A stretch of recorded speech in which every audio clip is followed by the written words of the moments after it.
ముందుంది మొసళ్ళ పండగ అంటారు. ఇప్పుడు అట్లాగే పాకిస్తాన్‌కి ఖచ్చితంగా ముందుంది.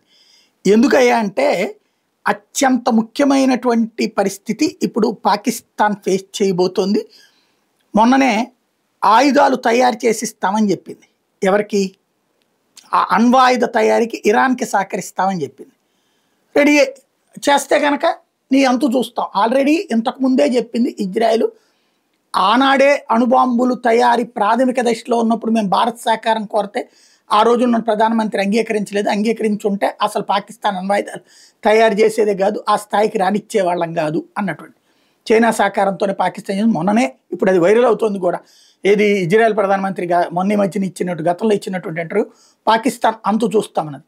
ఇప్పుడు ఇరాన్ని దెబ్బతీశాక అంటే ఇస్లామిక్ కంట్రీలో ఎస్పెషల్లీ అరబ్ కంట్రీస్ జోలికి పోవట్లేదు కానీ ఇజ్రాయెల్ ఈ టర్కీ దగ్గరనో, ఇరాన్ దగ్గరనో, ఇరాక్ దగ్గరనో, ఆఫ్ఘనిస్తాన్ దగ్గర, బంగ్లాదేశ్ దగ్గర అణుబాంబు ఉండటానికి అంగీకరించినటువంటి లోకరక్షక పాత్ర పోషిస్తుంది ఇజ్రాయెల్. ఎందుకంటే ఈ దేశాలన్నిటికీ తీవ్రవాద సంస్థలతో లింకులు ఉంటాయి.